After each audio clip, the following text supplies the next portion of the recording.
The Kabaka must be suffering a unique disease that is Manyamanga specializing. Namibia to Jimanyi medicine.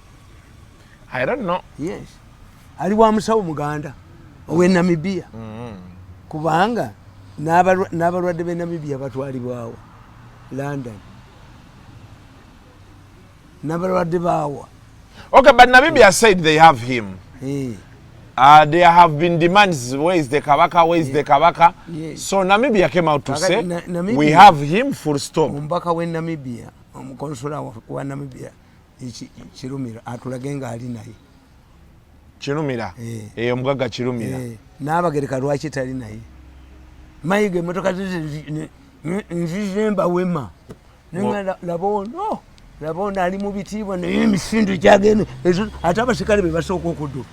Mayuge emisinde gyali dduka tajja ne komvita je. Kasuku. We handle public relations. We wouldn't rely on the Namibians. The Nabagereka would appear alongside the Kabaka's hospital bed.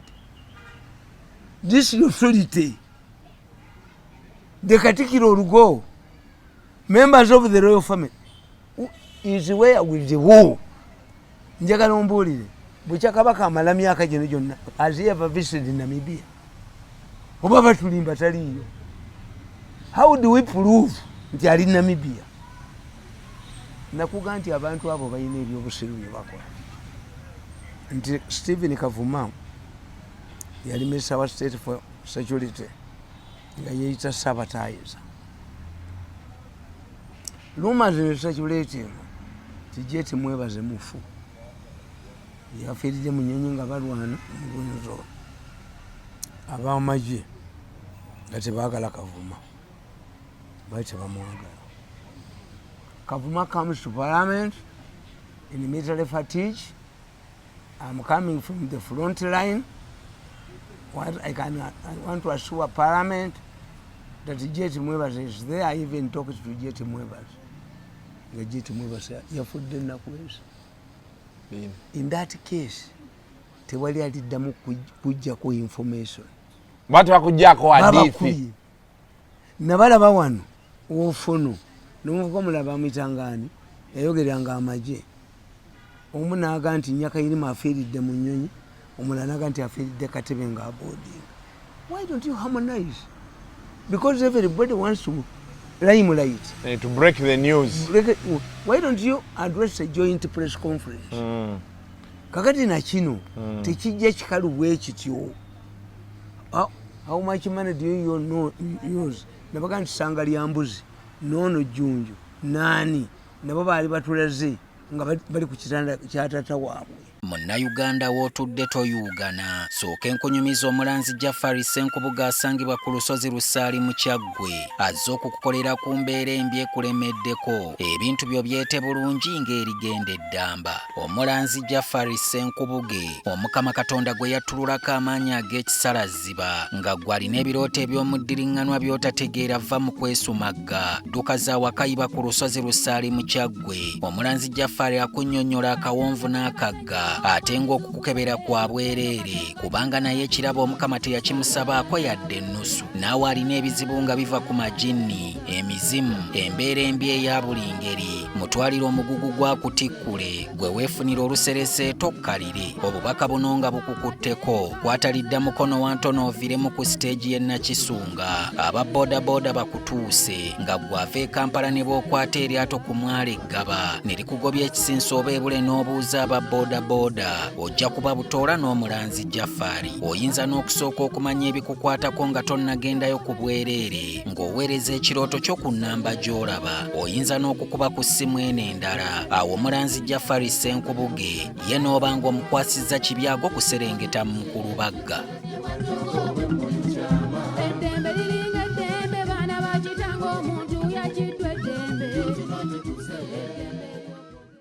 Abagambe ko bajja kuleekaana buleeka. Emboozi ekendeere bannange. Emboozi ekendeere kuba kati be tutaakola ekyo. muddire eddala eri ku bbali. Muzeeyi nsanyusa okukulaba. Ogamba otya? Obulamu bulungi. Ya. So Shukra Herbal Solutions Katwe bakutegeeza nti gwayagala okugeza bin ayagala amazzi ga okuseerera abakyalo okukyalira ensiko byonna ojja kuba ogenda ali ku Shukra Herbal Solutions Katwe embeera osobola okulaba ate bweneetambula. Musajja waffe Haji Jafari Musa naye akutegeeza nti ayina mulamula.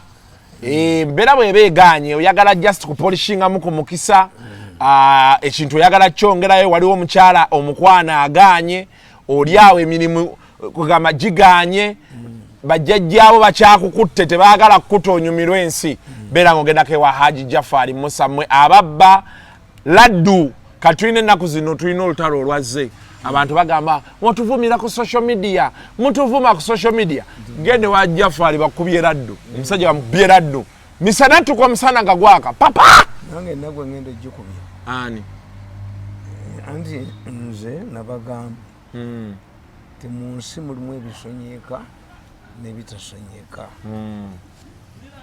Oli yapanga akatambi n'akatwalira first lady nga muvuma era yanyiiga nnyo nayagala bankwate n'okunkwata Museveni n'agaana. Abaana be baneeka mbabuulire first lady tavumwa Kigongo tavumwa. Museveni can attack him is a politician, but how can he attack the first lady Avumani? How can he attack Kigongo? Kigongo tavuma. Naye omusajja yankolako akatambi ate mukyemba gamba olemerako kasita Museveni akujja mu kifo ekyebbeeyi n'akuteeka mu periferial olwo tokola. Nze singa nali Kadaga singa nagenda dda ewe wammwe ate mwana nga bwekyembatendako bayinawo naye nze nasalawo sijja kukola simanyi advisor media affairs tekiriyo nkoleyo ki oba gyekiri bakiwa omulala tundabe omulimu gwakola. Eriyo ofuno eriyo Kaloolo Okurutu eriyo ono minister wa information eriyo Kulayije ate ate that time nenagenda yaliyo eriyo simanyi gundi Nabusali muzeeyi nze tompa byakulimba. I don't go there. Let me remain without a job but support you. Okay. Era gwe kwotegeera nti ye Museveni musajja mugezi takuwa ssente genda kukola bibyo. Ayina nkola ya kisiraamu ti omusiraamu ayinza okuba ne mukazi w'omukadde ye n'amukola ki n'amuteeka awo nga tamutalase yalabirira abazzukulu yalabirira ki. Museveni bakuteekako ttaaga n'akuteekako emmotoka n'akuteekako abasirikale nga ye ayagala oleme kutunda mu opposition. Can I convince Noop nsiri wa Museveni? But for 10 years has not given me anything. Kati oyo omuvubuka oyo tuzunza lukwe kozi nakuyimbidde mwaka yemba kaliwa kaliwa era mukasasanye nnyo. Ani yakuzaala kizunza lutwe ani yakule kizunza lutwe kizunza lutwe. Abaana mudduke waliyo kizunza lutwe abakyala mudduke waliyo kizunza lutwe abakadde mudduke waliwo kizunza lutwe abalema mudduke waliwo kizunza lutwe abali ku bitanda mudduke waliwo kizunza lutwe. Ani yakuzaala kizunza lutwe ani bweddamu ti kizunza lutwe ani yakuzaala kizunza lutwe ani. Akasajja kali kasukula abantu anti mwe mubitya kankubule kasuku mu nsi bw'otasacrificinga politics atali mu kusacrificinga ali mu Uganda mwokka. Politics is a long term investment. Nti Museveni yatandika mu 71 ye 71 69 ali dead 86. Yes, waliwo omusajja bamuyita gundi wadde yavuganya Sengo mu Senegal from 71 yali dead. Nshikedi mutani we yalidde ate ebya Uganda byekizibu kyebirimu owase mwogerere yalenga nfuufu.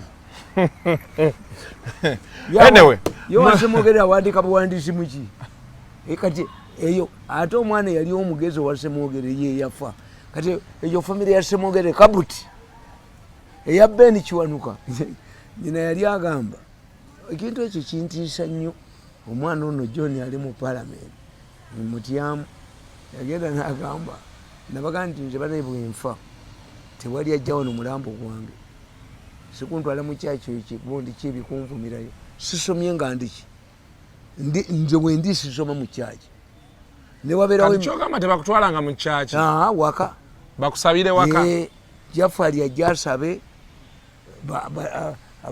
ab'eddiini yaffe bajje basabe abakatoliki basabe kuba gyendi kati gwe abakatoliki tebajja kuzika kuba byebyo byatuka Katolo Bwama anti wulira Katolo Bwama bagayina essabo wano kankubuli mu bakatoliki ba Uganda ni papa gwe yawa emikisa igwe nalaba ne speaker bamuwa ate speaker bamukubatako wano era abo bonna kankubulire tebayina public relations nze buli lwengenda ledi ezo zonna zembeeramu nsooka kugenda ku chat board ndabe oyinza okuyingira studio nga programu ye bagijjeewo. 2 study the norms of that organization. Toyinza genda ku radio y'abasiraamu nowania bannange tusinkane ewakyuse nansana yasinga okutunda pooko mu Uganda. Toyinza nti balese bulandi ya Nairo Space empya ku radio ba TV y'abasiraamu tugisobola n'abalokole nabo balina ki naye hamu yaŋŋambye awo ku kisaawe tebajja kuwa byakunywa ebyo era yaŋŋambye Kasuku ojja ebyo by'obinywedde ku mutwe ojja nabyo musajja musiraamu. Omanyi nti abantu bagamba nnyo nti ekisibo kibaamu obwavu ekisibo ekikibeezaamu obwavu musajja kutya kuwa ssente ozitwalewa mu bbaala. Ekyokubiri nti abakazi bano bamalaaya babatya nnyo obeera n'oyo ng'ali mu kisiibo tajja kwonoona kisiibo kye kati bamalaaya tebaba na ssente. Kati gwe abantu bagenda kusabira wali abakatoliki tofuddeeyo bonna bajja kusaba naye mutaani wange yagamba nti omufuta wa biragiro naye mutuufu kyeyagamba nti omufuta waki biragiro nti bajja kuntwalirwa mpaka nange nembaka nti ati ntwaleyo lempaka kuhu ng'okolaki nga mukutula omutima nze Mirundi bannaye wabula nze mayiti yange ejja kumala ewazana ennaku ezi 2 waliwo ente yaawo egende ekabalagala ennaku ezi waliwo ente yaawo egende ekyengera ennaku ezi waliwo ente yaawo njolekere ewaffe mu kyalo nga abantu ku butale bwonna babayimiriza ne balabako eŋŋumi n'etokota balaba Mirundi musajja waffe agenze n'abatamiivu babawe basome bwe baba banywa Nairo si walagi saagala bawalagi kutabula mukolo gwange naye omwana ono abalenzi bano bannange babi omuntu agenda n'akola akatambi ng'ovuma first lady nze bulijjo ekinkuba munnange sikimanyi naye bannange banyaffe abo abakulu bagezi maama yaŋŋamba ng'omusawo omuganda nti olutalo lulimu omukazi ye ngalo zanabba omukazi no baajinga akatambi nga kavuma first lady nga nze njogera ate tabumanyi ne Museveni yali tabumanyi kakyogedde ennaku ezo namuwa ennaku 7 zisigadde Kasuku gwe banaategerera nti nina amaanyi mu ggwanga muno ennaku zigweko nga tagenzeeyo kati ennaku 4 zimuggwako ennaku 4 akalenzi ako ne zikaggwako. I don't want apologizing to me. I want to go to the first lady and distract bamugambe nti byenayogera biki sabyogerangako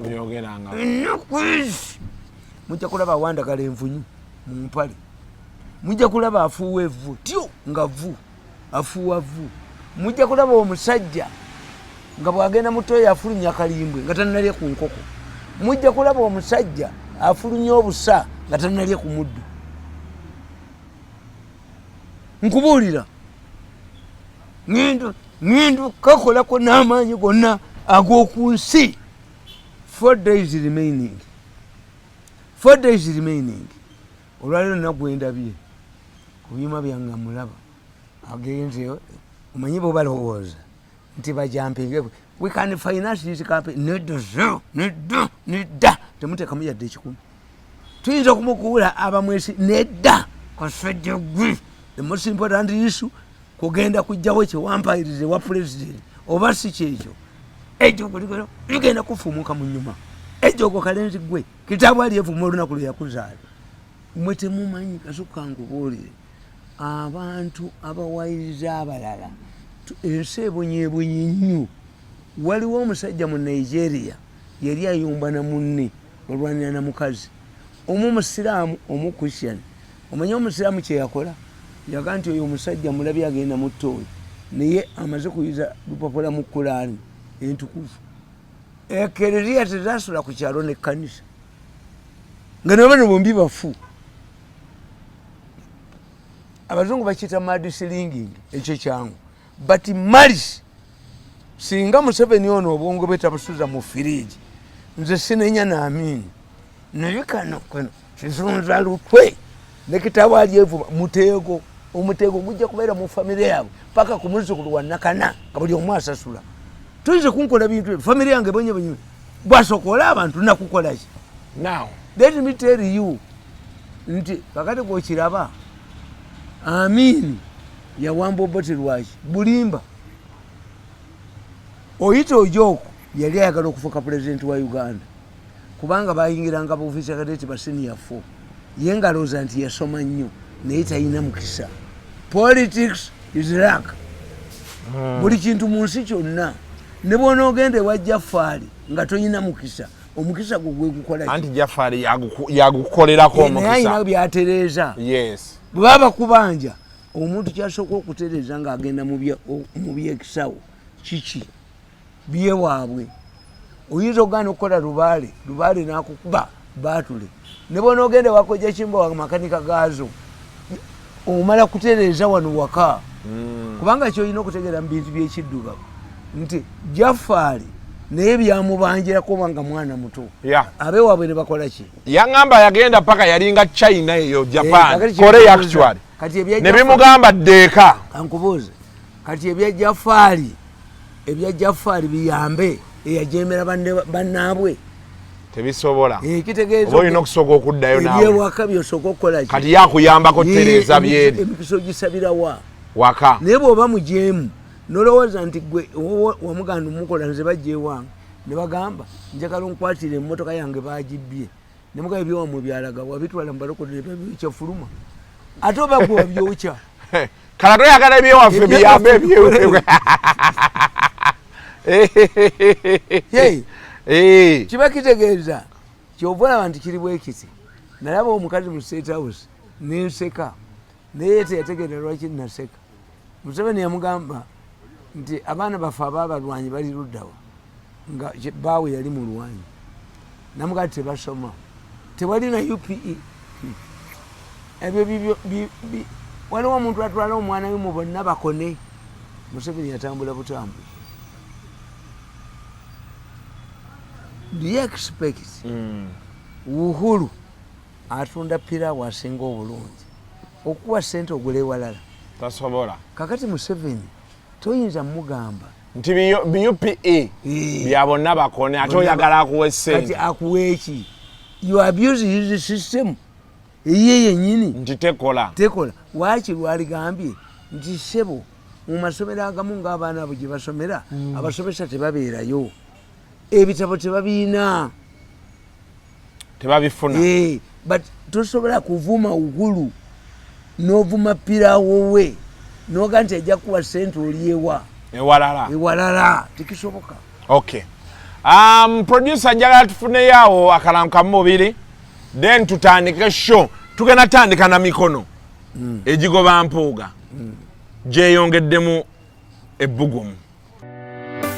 Shukra Herbal Solutions ekatwe abakugu mu kujjanjaba endwadde ez'enjawulo nga tukozesa eddagala ly'obutonde gwatawanyizibwa ulcers, ekigalanga oba ebizimba jangu ofuna obujjanjabi. Ate gwe wa syphilis oba muyite kabootongo dduka misinde kubanga wano ku Shukra tumujjanjaba n'awonera ddala. Naawe ataggwako infections tukuwa infection pills ku bbeeyi ensaamusaamu. Omukyala nga tozaala tulina eddagala erisembeza amagi ne tube cleanser ng'eno eyoza mu nseke. Oyagala mazzi agamansuka oba gano agaseerera jangu weefunire ka more squat ne ka water flow owona okusalwako omugambo nti akulozaako yadduka. Ko ka 3-in-1 kayitiridde anti kawoomya supu ne kamufunza ate ne kamubugumya byonna mu lunywa lumu. Naawe ataafuna mukisa kukyalira nsiko weekwate ka pulling gel ka Shukra ate nga tulina n'akasenge ku ttabi lyaffe katwe basenga abakugu bwe banaakuyambira mu nsonga z'okusika. Ate gwe ayagala okugejjesa bbiini obeere ne kinambaale bwaguuga tulina clit oil ekuwa sayizi eyo yennyini gy'onoonyeza ebbanga.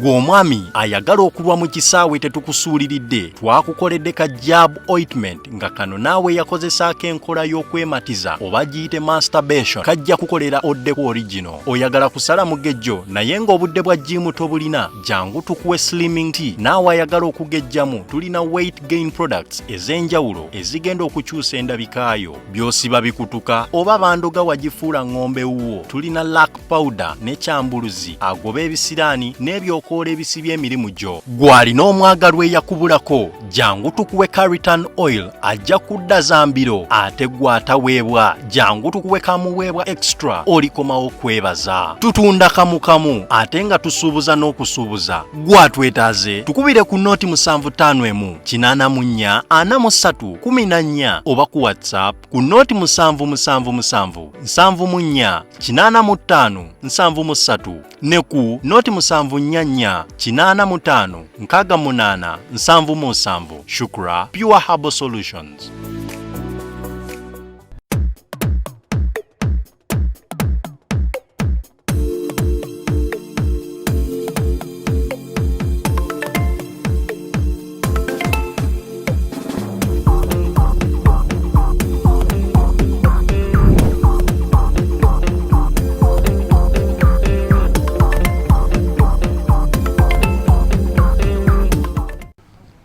Era kirabika okubanga emikono gyo gituuse okufunibwa.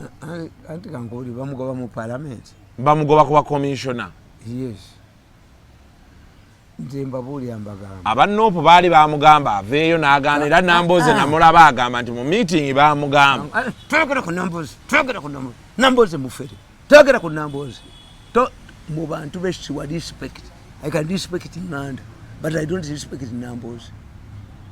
Who jumps on every bandwagon. You respect Semuju Nganda? Semuju, yes, Semuju. Nabaga ntuchita guerrilla marketing.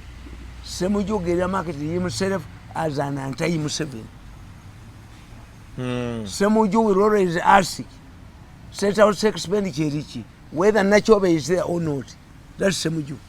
Semuju namulaba ng'omusajja amugamba tukole ekibiina mwe nammwe. Semuju namuga gwobo je wafu. Nanyene nsi okubeera omukulu obulamu bwo ani ku bantu oyo ani nnyo ku bantu. Kakati nkubulira negamba nti you see for you kyemutategeera abantu ababulijjo kyebatategeera nti history wa Uganda alikiriya. History wa Uganda bw'omutuli akulaga entalo ziva mu ruling party ne zijja mu parliament Mengo neyingiramu amajene kakiriyalinga mmesi.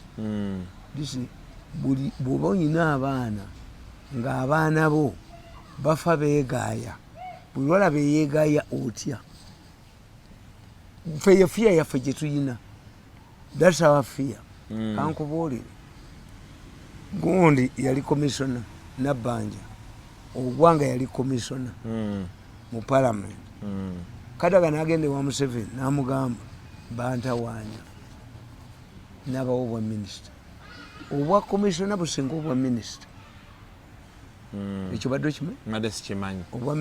Gavumenti ya Museveni erimu ki? Mulimu afukula buli wamu. I cannot accept to be a minister in Museveni's government. Kati obwa komisona bw'amaanyi okusinga obwa gundi. Waliwo ki ministry kyebakuwa omutali kantu. Ezo kaki omusajja ye yagaana ovaayo. Balina budget. aha kati bali babajjayo babawo bwa minister yes bayomba kyovule ogwange eraba ne bamupangidde teri afukoni aliraawo ne baddira obuwa obuwa ye musajja gwentirina obusiru mu Uganda.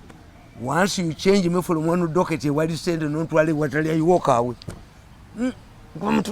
mutani wa Mirundi neggumeri aba yatambudde dda.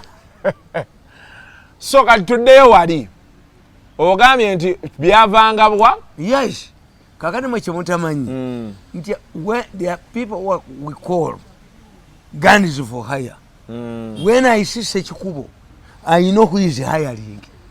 Buyende basi Sekikubo ndi political scene manyani amu kuba mulo baba lawoza mba Sekikubo ina credibility. Sekikubo talina credibility tubuuza biri mu maaso bamuga nti abye sente za NRM bamutwala mu kooti era political future inefu Sekikubo akuba obuboke sajja ye mundu Museveni namuwane mmotoka nabeera n'omugenyi okukumbaga ye. Why? So when you see Sekikubo fe Abaganda tukubuulira nti obuligijjo busese nagenda mukono nembaga nti Champis ekyalo kibayita Champis kitegeeza waliwo empologoma nnyingi. Empisi weebeera empisi yekkojja w'empologoma. Empisi Katonda yagikola tewali kisolo kigirya ekibumba kyayo kitta. Ekibumba ky'empisi kyakulanga bwolaba walabako ku buwukiwuki obuwukiwuki obumanyi waliwo akasenya emanyi n'akatasenya ne kaba n'egundi ekelasita n'ekibumba ky'empisi bwe kiri oli akugiramu akayuka kamu n'akakuteera mwenge totuukaka tova wano notuuka bwati. Kakati olw'okuba empisi yekkojjawo empologoma empisi ejja n'egoba empologoma ku nnyama. Sekikubo buli we tumulaba tumanyi waagwa. kati ani amukozesa Anti what they don't know nti bano abasajja bakolanga bibe. Bano abasajja abafeera abali mu NRM guns for hire bakolanga bibe. Sipiika tajja kufuna mirembe mu nsi ne bwoddayo baddoma ne bakuniyamu kola solution eki nava mu State House I took direct flight to Entebbe from Dubai not via Addis Ababa.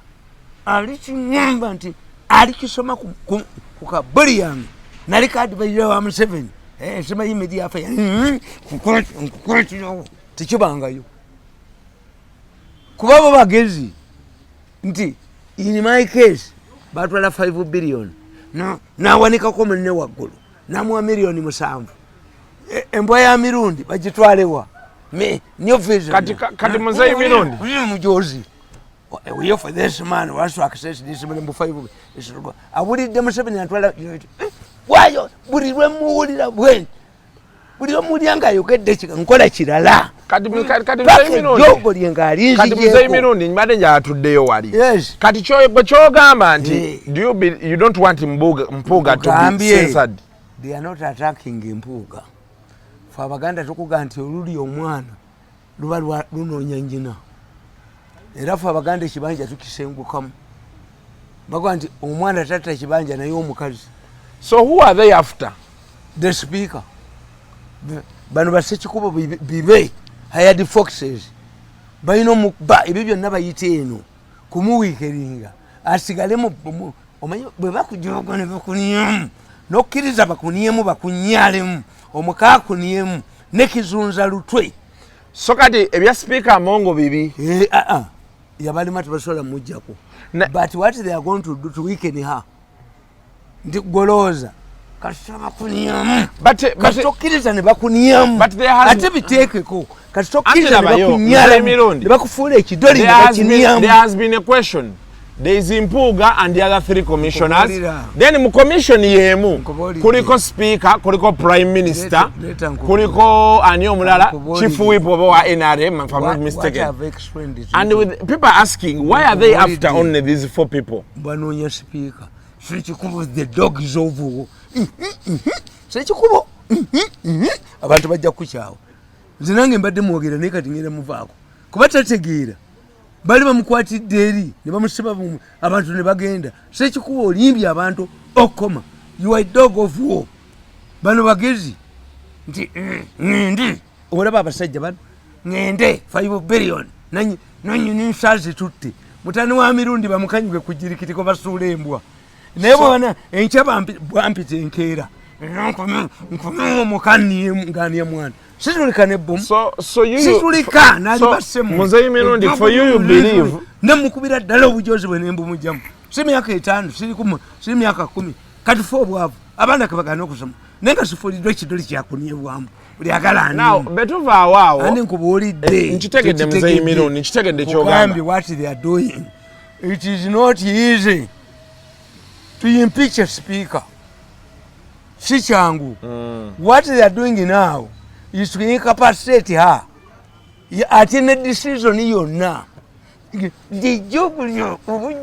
Buli omugwa abakoledde n'agenda ng'akaaba. Kati speaker, kati what do you think? Buli muntu yenna ne mumunyamu ne mumunyalamu. Kati Muzeyi Buli Mirundi muntu ne mufuula ekidoli kyammwe. Buli abakoledde n'afuuka ekidoli n'afuuka embwa. Kati Muzeyi Mirundi, what do you think the speaker has to do? Ati kyenkubuulira tebasobola mujjako naye gwe kankubuuze walaba Nassali oyo Sali pulezidenti bwe yagaa nti addeyo tebaga nti yakubye omuntu bise ekikubo ebibe bimaze okujja ebibe bise ekikubo walaba National Park ebibe tebikuta ngende omukwanimu awanise munne waggulu ngende ku bwadvisor media afa yaswera amazi nkuba amatafaali ewaffe nesiniye bwamu kuba mmanyi sente bwe zijja ng'azitwala naye ffe twajja kukima amaziga mmwe banyaffe bazaala bidoli mubiniemu mubinyalemu mukole mutya kati Muzeyi Mirundi anyway gwe ekikolemye okutegeera kiri bwe kiti kyonyinyonyola nkitegeera naye problem gye nnina okay kale battle eri ku speaker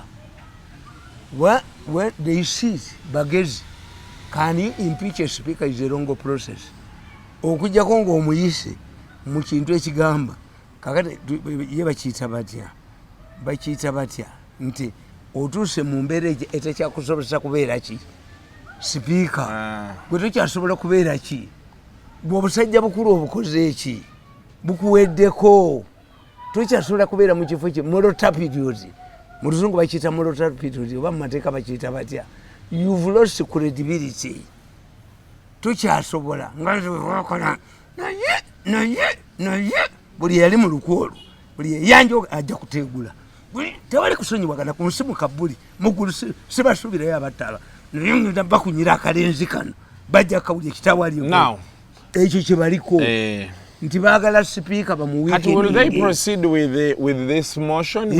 bampuga banaabajjayo sente baziina anti kakati what does it mean nkobodde nenkugamba ti Sali Museveni bwe yamugamba addeyo era bamutateko okukuba omuntu tebakuta kifo kiri kye baagala okutuusa omulenzi ono asuuliddwa eddalu ne bamusibira mu State House enjegere nokola ekitayo waako kakizunza lutwe n'akagalire waako kwekubamalamu balina okulaba omusajja omukambwe engaano banze kyebalabe mbawandagaza envunyu famire zaabwe ziveewo tokola nabo baleke tulikola mu ndala abaana baffe balikola mu ndala naye nga tetufuuse bitoli byakunyebwamu kuba tebakuta gwe kankubuuze bakugambye nti oyo Nassali okuva lwe yaddayo mu justice asobola okulya yadde 10 they create an air of fear nti bo be baleeta diriza katonda yankola bubi katonda njagala omulenzi oyo ngende naye ekya nakono kaalize n'olutuloko Museveni ansindika mpule nani nja kutulukiramu nani nja kubatta babusungu bonnumanyi ejogo ly'okunnyamu nembakola emyaka 14 nebakanyuka ng'omubbi w'enkoko awo nga tuvuddewo kyekisinga obukulu tebasobola kugoba ani speaker but they are weakening her. It will come a time nga n'institution za parliament tezikola nga yeetya kuba buli decision yo sekikubo guns for higher sekikubo gwe baleeta but you lose sekikubo you are going to lose your credibility ate olumala okuniamu nebadduka afuma Buganda afuma Olobania kani n'oluswe lwako kuba kakolagana nono w'emmengo mbakubye ne mama nawe emyaka 10 kanyambala ebiraka naye nga sinyereddwamu nnagisi sijja kunyebwamu nnagisi ndigenda mu kibiina ekirala kakati sipiika bwe buzibu bwe and I don't know how whether a speaker can resign is going to become a remudaka speaker nga sikikuba nnyo sikikuba bwamoniamu bwe baleeta omula naye amoniemu naamoniemu nagana ennagisi pu nze ndi mmandwa sinyebwamu nnagisi omanye ekigoba ejjembe ng'oyagala oddigoba omwana bebyapame oba oba wafuuwa omuka waliwo nyambi ng'ejjembe litema ejjembe lirage ku ggumba ly'embizi n'amajini naye joga abasajja bano gye balina mu mutwe obutasasula muntu abakoledde ne bakuzannya buzannyo bwokka bwakukuba bukubi tuwiikeniyo akukwadonga nga kebakubira amasimu kanekisimu okuba wasokoola abantu notto omwana wange nokulaba temubanziti ewomwe bali kunkumukanga munyeera now awo nga tuvuddewo ejogo lyakasajja awo nga tuvuddewo wiiki eno UCC yayita aba online netutegeeza nti tulina okwewandiisa okusobola okubeera nti we get regulated eyange tejja kuwandiikamu era eyewandiisa mu UCC tokomawo kati wewandiisa mu UCC sikuwa interview bakuli ebyabwe idiot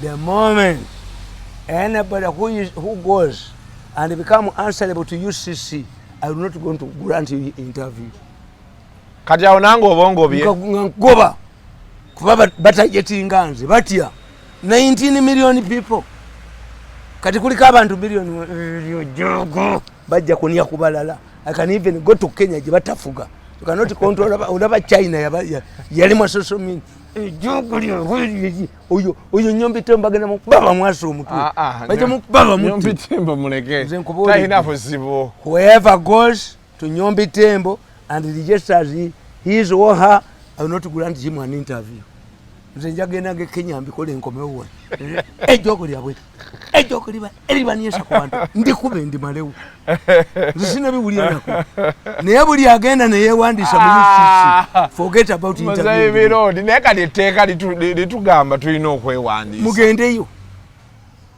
tewalaba Bobi Wine ekimuliko kiki nakugamba today if I have a quarrel with one of my wives where does she go okumpaabira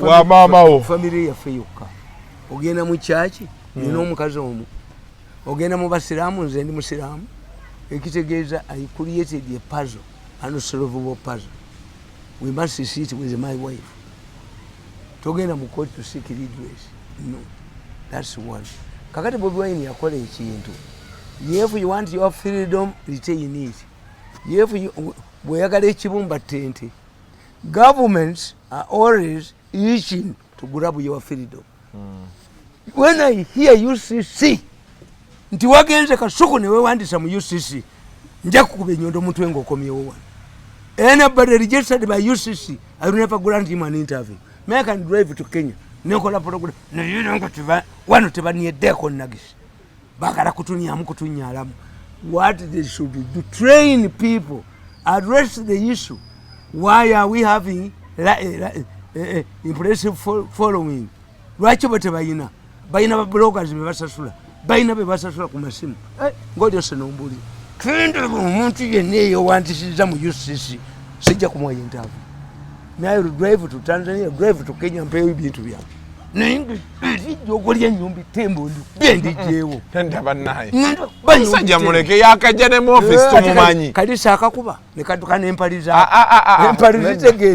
empali zitegeeza omukazi atabuguma ebintu si bituufu nedda ebintu byayogera si bituufu kati kale eyo tuveeyo naye nga ffe tugoberera mateeka mugendeyo tubeere ku kyamateeka saala kwegoba n'abasajja mutwadde wano nga twogera ebitakwatagana kyenkubulya kiri bwekizi yes we follow the law bwe balangirira nti embizi zirwadde swine waliwo omusiraamu aga nti yalabbi tufudde waliwo omusiraamu ayinza oga nti yalabbi tufudde okujjako ng'azirya kati nze UCC sigimanyina mu nsi nti gyeri. I'm not answerable to UCC. Toyinayo gw'omanyi ku UCC. Institution zammwe ze ziri answerable to UCC. Wakati ogenda mu UCC nze nga nkuta ba UCC gimalawo. I don't recognize UCC. Kuba bagigula. Kati kizunza mutwe agenza okulaba abantu aba followinga nga kizunza lutwa gwawo nadduka azijjeko bamubeba mutte. Nze kati anaagenda mu UCC ne bamuregistering ewange tajja kujja. Kuba you are working on the whims of UCC. This is what Bobi Wine has lost. Abasajja basemwogerere n'aba UPC Museveni yaleeta referendum tuzeewo ebibiina by'obufuzi. They say a right cannot be subjected to a referendum. Teba participating. Baleeta Juba, simene baleeta ennyumba ne baleeta ki? Bo bennyini. Why? If it fails. Kakati today, Bobi Wine akkiriza ogenda ku poliisi nsirijjayo. Ku bino ebyalaaleze. Yes. Teyandigenze. Ate atya. Naye teeka terigamba nti alina okusaba. Kati kankubuuze. Universities bwe zikola ebigezo zirina UNEB. Yes. Ebigezo by'emakiri bigezo byawa. Naye balina National Council of Higher Education. Yes. Naye yegolola ebigezo. Yakizakitire. Kaakati kitegeezaayo ti gwe Bobi Wine okkiriza ndi regulation kati akuwe poliisi bwe kwanta ogendayo togendayo. So kati bajja gamba lulinga wajja. Wakikununo tozze. Ate nze bw'ŋŋamba ogenda ku poliisi ayiholoti kankubulire bano ba Bobi Wine tebaasoma tebamanye strategy. Bwe baatandika okugyawo tuzunza lutwi n'ayagala ajjawo programs ne bagala radio zonna nalaga ku social media kalisa yoyennererikamu kalisa we can start mbwanzibemu ssente akasajja namukuba nemujja namukubira ddala nze kansamudda ku bya UCC not see me tewali ali registered by UCC gwenja kuwa interview. Yes, because I'm wasting time. Once you are regulated, to regulate okimanyi regulate kitegeeza abalala baga nti nze siri regular to regulate kitegeeza kunafuya genda kasupu nkulabe nga bakuwandiisiza mu UCC bw'okoma wano kuba ennyondo mu mutwe. I'm not answerable to UCC. Anybody tuyina libel tuyina ne defamation take me to court. Kati bayiteeyo babakanga license tujja mugitwale gwosinga Katonda. Lwaki Katonda teyakola bakazi nga kufulu ng'owo bwafa oba omusajja n'afa ng'osigaliddewo mmwe muturegulatinga mmwe failure abanemeddwa okunyonyola ebintu byammwe kubanga kiye nze nja kuje nze bampite mu UCC njeesibe nsaba Katonda nfe n'omuntu ndeke rekodi ku nsi ti yafudde baziise nfune yafudde n'abantu 20 dudu. I'm mature. I'm more knowledgeable about media affairs than Nyombi Tembo, UCC people. More knowledgeable. But Nyombi Tembo has ever been the Minister of Information. I think worried the media UCC. I'm more knowledgeable. Who can regulate him? Tell me who can regulate him. But then what does the law of the land say? You know, a law is a fault.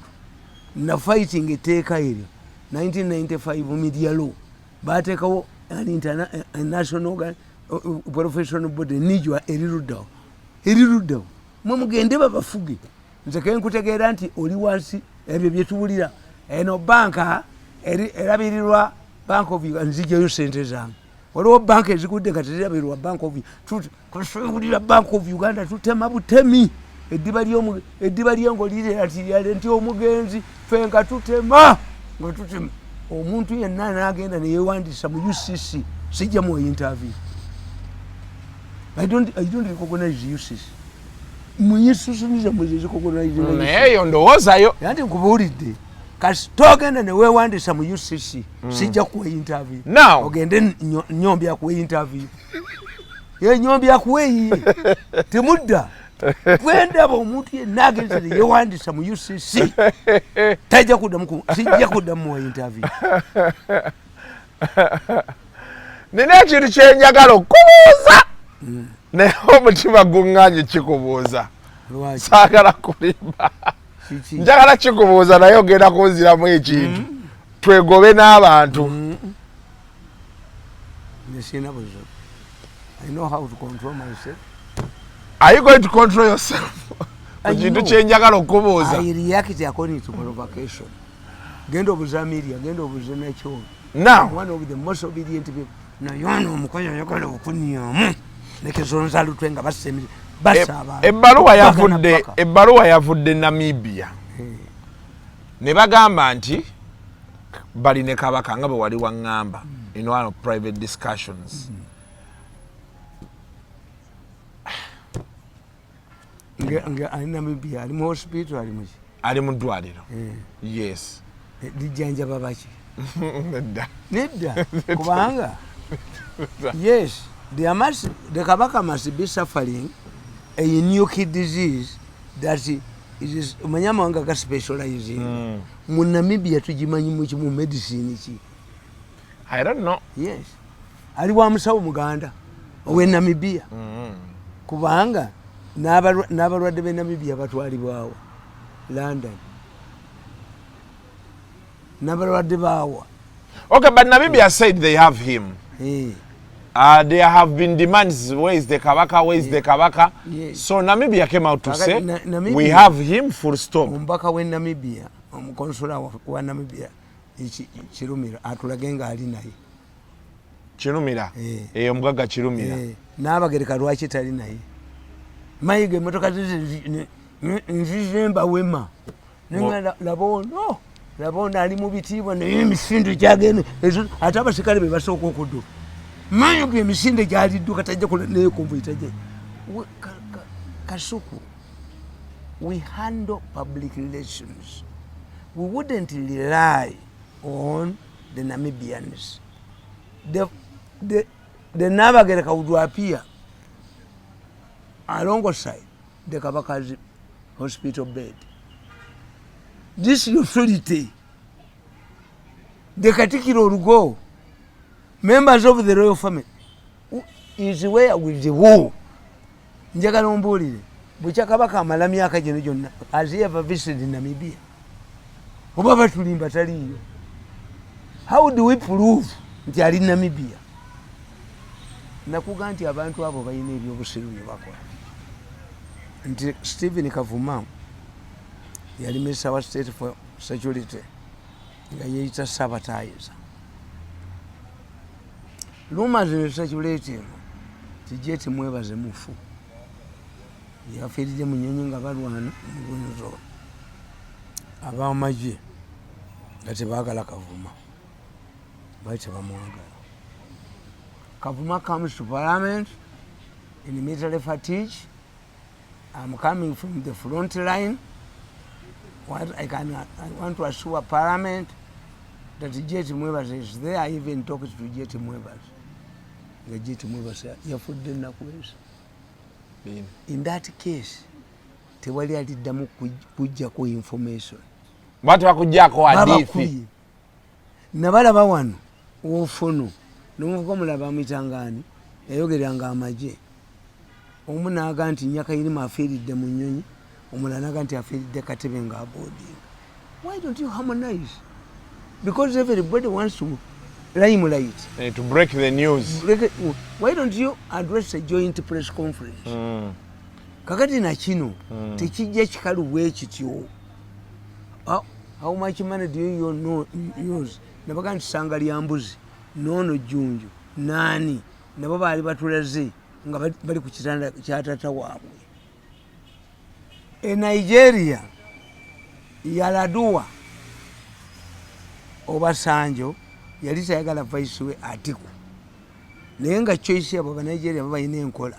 The president bw'aba ava mu South emyaka gye bwe giggwako addako ava mu North mu kibiina bakikola systematically tikiri mu constitution nabano babbeko nabano babbeko. Kakati Yaladua Obasanjo yamuleeta. Obasanjo oba omujjukira nti Olusegun Abacha yali abatta bonna. Obasanjo, Salawiwa ne Yaladua ne Jeno Yaladua. Kakati Abacha yabasala. Naye Museveni balina mu Commonwealth mu Australia ne bagaa nti tukole ki suspending in Nigeria okuva mu Commonwealth. Museveni yabagamba, you don't know African dictators. You don't know the era ekibagamba. Temumanyi ba revolutionaries. Mugabe, Gaddafi, they're not easy people to deal with. Tobala bamuteeka nnyo mu missions ezo. Museveni amanyi how to humble himself. Museveni lwava mu Australia ng'alaga Nigeria ng'ayogera n'Abacha. Yajjayo Obasanjo yamuta. Singa Obasanjo ayagala nnyo Museveni. Ne Museveni akolera bwerere alinga nze. Salawiwa Meja General Yaladuwa gundi yabasala Abacha. Kakati Obasanjo n'ayagala asasule ebbanja lya mukwano gwe Yaladuwa, Meja General Yaladuwa. N'aleeta muganda we nga mulwadde esikire muto wa Yaladuwa ng'enneemu Yaladuwa. Nabaga nti politics is a name and money. Naye Yaladuwa was a sikire. What happened? Yafiire Saudi Arabia. Ne baleeta omulambo. Basiraamu tebaziikirawo. N'afuga emyezi eki nga babba ssente bali ku mulambo. Tebannabika Yaladuwa. Manya nga tebannabika Yaladuwa. Babba. Goodluck nakati banange nze vice president atalaba ku president wange kiki antiro nga bamaze okukola ebintu ebyo byonna bye baagala ebanyonyola. Is the situation, but at least family Yaladuwa yavangayo. Spokesperson wa family nolali kumbaga agenze kulya mpombo. Is that yo ebyo mu Buganda tetubiyogera tetwagala oyogere. Naye bwe kiba nti Kabaka mulwadde mukyala we twagala n'abagereka mubeere ku lusegere. Basango ly'ombuzi bamubeere ku lusegere. This is what people want. Nyerere yafiira mu London. Naye security nga bweba kati mu Uganda okitegeera. Mu Uganda mulimu enkola gwe gyetegereza. Kasita mu Uganda owulya luuma teri tubwini afudde aba afudde. When mu Uganda tewali keeping information. Teri mu mawanga amalala bw'abaawo omuntu omukulu afudde oba president obaana tewalaba yali nsi ekigaboni. Sipiika yalina okutekinga over emyezi 6 wabeerewo okulonda. Omutabani wondo president beetegeera nti kitaawo afudde n'ayituma oli ku foreign trip n'atuma sipiika n'aggala ensalo n'alangirira oli alemekola. ECOWAS yali ekyali y'amaanyi yagamba mukkiriza akomewo taking over for 6 months wabeerewo okulonda obutwala naye ng'oyise mu process. Okufaako bayinza okukweka Kenyatta kasita mu Uganda weyaluuma. But what we want is simple. Kirumira Muganda abadde ayeraga nnyo mu by'emmeeme. Konsula ye mubaka mumuyita mubaka. Konsula mulondamu a businessman. Kakati okiraba naffe tulina wano omusajja konsula waffe mu Lebanon yakola nga ambassador akola emirimu gya affairs. Kakati today what the Baganda want is simple. Baagala Kateriga yabagamba nti mmwe oba mayiga tulina ssente naye balina kyebakola mayiga nenabagereka balina kyebakola Kabaka obakyawo okutuukawo nava nebe basanga lya mbuzi balina kyebamukola. Omuntu nga ayina embeera gy'alimu hates you nkubuulire balina kyebamukola bakkiriza ne bannyina notalaba kumumbejja. Museveni musajja ali generous nti baagala kulaba Kabaka ali Namibia. Era gwe wonaategeera nti ebintu bibi wonaategeera nti giwunye Museveni ajja kulinnya ennyonyi agende Namibia.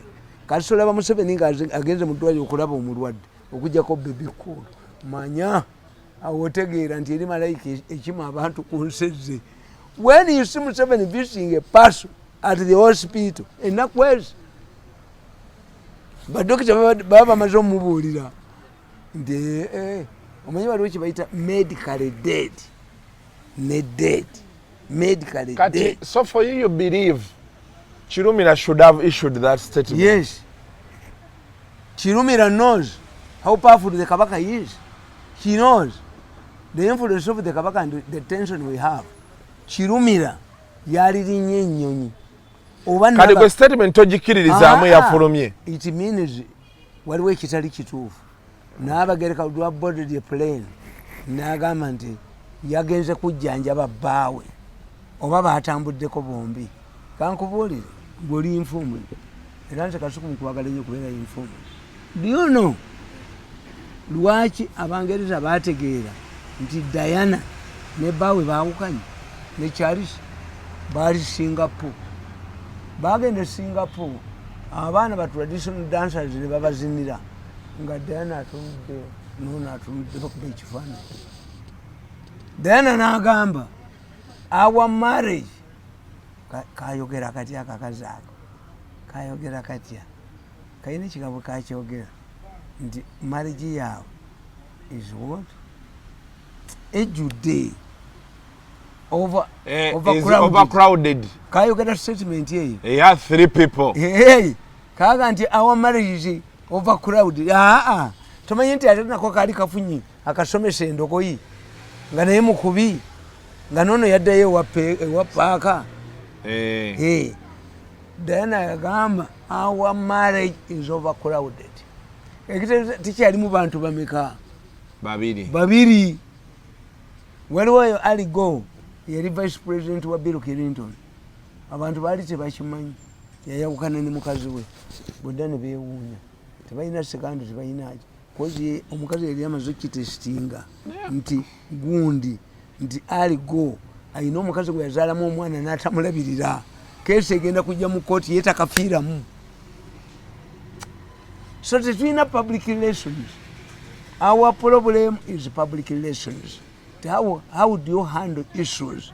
The issue is singa kibadde kyebungereza kibadde ludda omulangira w'ebungereza yakola yayambala akakofiira ka Hitler nga Hitler yakuba Bungereza Katonda agimalewo. Hitler bagamba abadde mu Bati company n'akakofiira ne bakakola ki ne bakamujjako. Abangereza okukuma monake yaabwe balina ba media experts ne wano mbwe oyina Kasolo Mirundi advisor media affairs ati bakufuna bakole ki. That is overcrowded. Ndeka ngende nisijja kunyo omukota ajja kunya kona kavubuka kano njya kabenyondo nkate njya bamba semitwe. I went yaka kubi tubonye wenyeto but nengo omukota need ngana kano tekamfuze kuba mutebini yita manyingenda baba na bomba. So for you don't believe the letters that came? Even if it is true, I'm telling you, do you believe a letter? Because kankubuli Kabaka Mutesa bayakisa omukono. 2 things happened. Cardinal Subuga went abenna mirembe tebagenda attended the burial. Yakwata tikiti y'ennyonyi n'agenda. Benichwanula n'agenda Oboti n'amugamba njagala kuzza njoli ya Kabaka Mutesa nga tebannamuziika. Oboti n'amugamba gireti yenga Oboti agamba balabe enjole bakome okulwana bakyamera mbuzi kyamera mboga akyewongola ayina ekirivu Kabaka yameze ekirivu akuze nga buli ebirivu bwebityo obugwagugwa kakati ye Beni kakati bwe banalaba ku njole ensi egenda kukumuka ejjewo Oboti. It did not happen. Oboti Beni kiwano kabamulemesa but somebody went. This is why nti Abaganda bali confused. Babagamba nti eno yenjoli ya Kabaka Mutesa nti Abachina bawumba ate ekiwumbe ky'Abachina bakikolako emikolo gyonna. That's Muganda tajjayo omwoyo nimba yoki. Omuganda tajjayo omwoyo onimba yoki kati nkubulira ebyobulimba era katusekemu. The issue is not a letter. How would you communicate in modern times? Modern times nzikiriza oyo n'Abagereka bamwogera ku muluma wano ne circulating n'Abagereka aganye okudda mu Uganda yazaala mu Kyotala. Immediately n'Abagereka ne Joyce Sebugwawo arrived at the airport omwana bamubikula. Amaaso g'Omuganda gali mu ngalo. Kyobala nze mbagamba nti mu Bible abantu benteresaamu ekitiibwa nze Petero simubala nze mbala Thomas yatukakasa nti Yesu ddala yafa yali yoyo. Yamugala leeta ebibatu byo nti abo batomasi abatakkiriza kati yes Doubting Thomas exactly yamugaa katulabe n'amulaga yes gwe tuyimirirako ate owookubiri Yuda Isukaliyooti Jesus yali ajja kulemera ku nsi kuno yali wasirira n'okuwasa singa omusajja teyamutundayo oyo mukugu yatuyamba nnyo bamukomere ku musalaba agende ate singa teyafa tuyogera bitiisa no Yuda Isukaliyooti yatuyamba nnyo omusajja yali agenda yali ajja kulemera ku nsi ng'ensi emuleme ajagadde nnyo yali wasirira n'okuwasa tolaba swako nga mwe temunsabiddeeko katonda wange ye yali alaba ebijja ekitegeeza Yesu yalilemedde galanga tebamusindika kuba basawo ne Sudani n'afuuka liida waabwe ne Yesu yaliremeddeko okukakana nga yeekase n'abafalisaayo kulwanyisa Katonda Yuda Isukaliyooti agati dayo oyo mutya kyesakola kyokka sina mwana wange natuuma Yuda Isukaliyooti naye nze ayadimaya two disciples. Nina ekibuuzo kyenjagala okubuuza omuntu bakubira nga tulinga wano ku show n'akulemerako omukola ki? Nze nvuma buvumi njagala onvumira omusajja ono aliwa mukwate wuuyo yogera baba ani afudde ani afudde nedda ani afudde esimu bw'ogikubanga nga teyitamu oba ali mu ttoyi kati agiteekako owunyirwa ebbi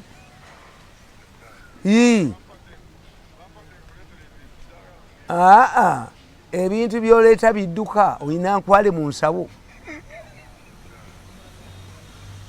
kyenkugamba omusajja ali mu meeting mu interview ajja kukwata bulijjo takwata kakati gwe kyoba okola kati nga bwaganye okukwata gweyita mu simu ojja omulabe waali